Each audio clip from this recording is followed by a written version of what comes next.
Now a boat can be old, dull, and faded. All it needs is a little polish.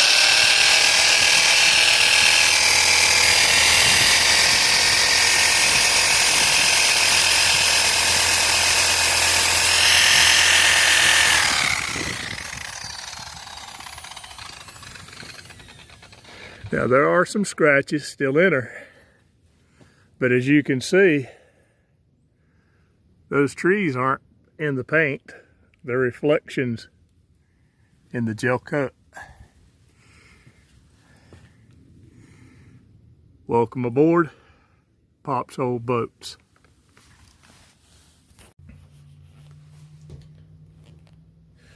At this point, I'm doing the dry fitting of the bulkhead. Now, the problem before was that on the top here, there was no contact at all. There was a good 2 inches of gap down from the floor of the cockpit to the top of the actual wood of the bulkhead. So it gave no support. All the support was coming from the 1/4 inch thick plywood bulkhead, and it didn't touch. It was like 2 inches short on each side, so they just fiberglassed out to it. You saw the fiberglass just peel off the ply, so they hadn't treated the plywood with epoxy resin and to make a good bond.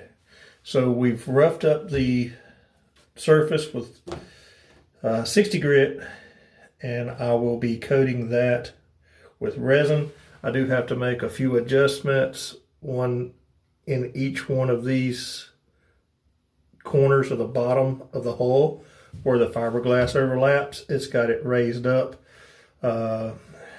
It's kind of about a 1/2 inch to 3/4 of an inch that needs to come out.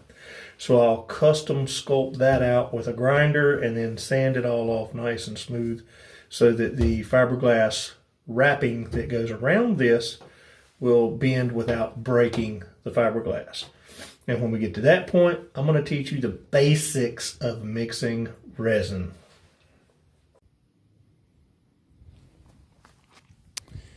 This is after a resin coat. Now, when I mixed up my cup, I only put about 4 ounces of resin into the cup. So then I proceeded to count out my drops. So I counted out my drops, and I only gave it 10 drops per ounce. So that's 40 drops. Now, as you can see, out of the sun, well, it's not this hot today. It is 65 degrees today. This thermometer just got in the sun when I bumped it over there while I was doing my resin. So if you keep your thermometer near your work, under your work, in the shade, like so, you may get an accurate reading, but it's kind of hard to get one today. So I've got my fiberglass that's going to go on here, cut. I'm going to do a sharp edge right along the edge here. And then I'm going to start doing a blended edge over top of that to give it the wrap over. And then another feathered edge piece will come back over top, give me 2 layers of fiberglass on this, making this a super strong bulkhead. Now, I didn't use the last little bit of my resin. So what I'll do is that little bit, I'm not going to knock it out of my cup, but I am going to instantly take my brush and clean it in acetone. It's not hard. All you got to do is just kind of work it around. Try not to splash it out on your work like I just about did. Shouldn't be doing this one-handed. But you get your brush, all the resin out of it, come back around your work, and do an old bob down here. Remember when Bob Ross used to paint everything and he'd just tap a little cloud here and there? Well, then your brush is dry. You can lay it over here and let it completely dry. And now this brush will continue to get better and better and better as you use it, as long as you always remember to clean it out. My tongue depressor, I'll lay it over here. Now there's two reasons for this. This will continue to be a good stir stick. It's not going to get bad as long as I don't get it dirty or stir too deep, because this won't hurt anything. I can just stir with it the rest of the day. I won't use it forever, but I mean, it'll eventually get dirty. I don't want anything dirty in my resin. I've got plenty of ventilation. So anyway, yeah, just leave that cup sitting there. I derailed, didn't I? Choo-choo train trash. I'll leave the cup setting. I'll use that a little later on. I'm outdoors, won't hurt anything, and it will evaporate. And then you can pour it onto something else to get rid of it. Okay, guys. I'll let this tack up, and then I'll lay my fiberglass wearing gloves.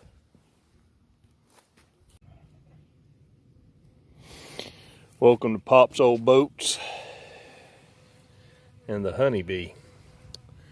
Okay, today we are going to be talking about mixing fiberglass resin with your activator. Now, it's worth the money to get this, because unless you want to be counting for a quart, what would that be, 70 drops to 90. So unless you want to be counting a bunch of drops and then forget what you were counting because somebody said something, go ahead and get you one of these. Now the only problem you're going to run into is the cc's conversion, because on most of your packaging it'll say like per pint use a 1/4 ounce of catalyst. So a lot of people have trouble converting that over. Use your smartphone. I think it's 29.5 gives you the conversion rate. Not sure, haven't done it in a long time. But anyway, whenever you're handling your fiberglass, don't use your bare hands.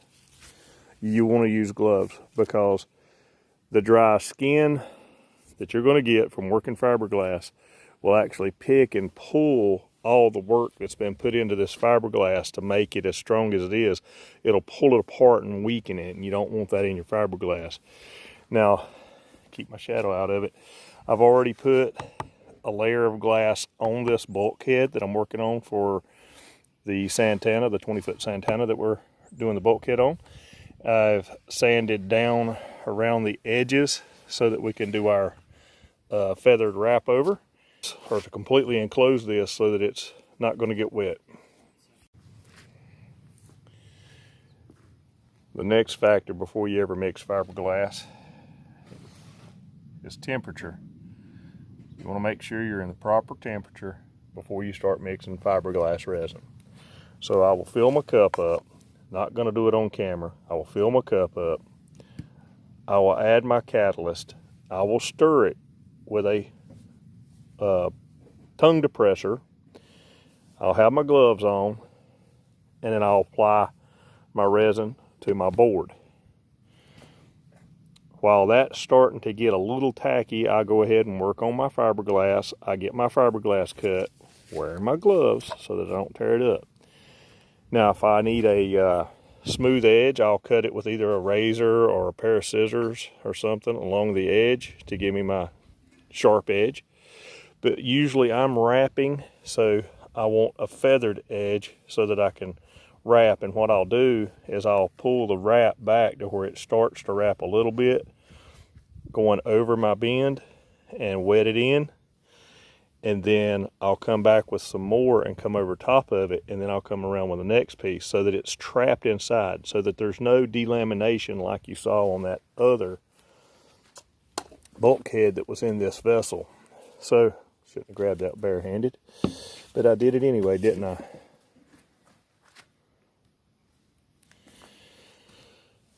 You can put it on with a paint roller, paintbrush. I like a paintbrush because I can get the air bubbles out of the fiberglass easier and give it a better, to me, a better product. Now, I've used the bubble chaser rollers. I'm not a fan of them. They're good. Don't get me wrong, they're good. But I'm not a fan of them because they grow legs and walk away. And so basically what I want you guys to remember is just, if you mix a quart of your product, it's a half an ounce, and it's 2 ounces per gallon of hardener. And you don't want to go above that. A lot of people say, oh yeah, throw extra hardener in it so it'll set faster. It's cold today. Well, you're going to wind up cracking your fiberglass resin. It'll shatter, just like if you take your thick glass and put it in scalding water and then dip it in ice water, the way it shatters. Well, that'll happen with your resin. Now, if you don't put enough catalyst in it, you wind up to where you can never touch the surface without it sticking to your fingers. Now, I've got an old shop rag where I've spilt some resin, and like this area right here, see if I can see it or not. You can see this is here. This is from yesterday. Now this was the mix. See how it still looks like it's still wet. So a little bit of acetone, clean it up. It will not harden. Now, if you need time to work, you can put your resin in your cup, move to your area, then you can add your catalyst. Squeeze it up into your measuring cup, pour it in, stir it in. If it's an already finished area, I try to never be using the mixing method in the vessel or on the job, whether it's a hot tub, a shower, whatever.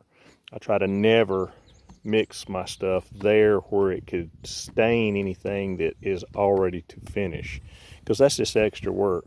And the only thing that God gave us was time. And if we don't use that time, then we're wasting what God gave us. So don't be doing stuff to make yourself have to spend more time, because the end project of what I'm aiming to do is be on the water in one of my boats, or one of my friend's boats, mine, playing, having fun, sailing, eating dinner. Hey, thanks for viewing. Like, subscribe, and follow.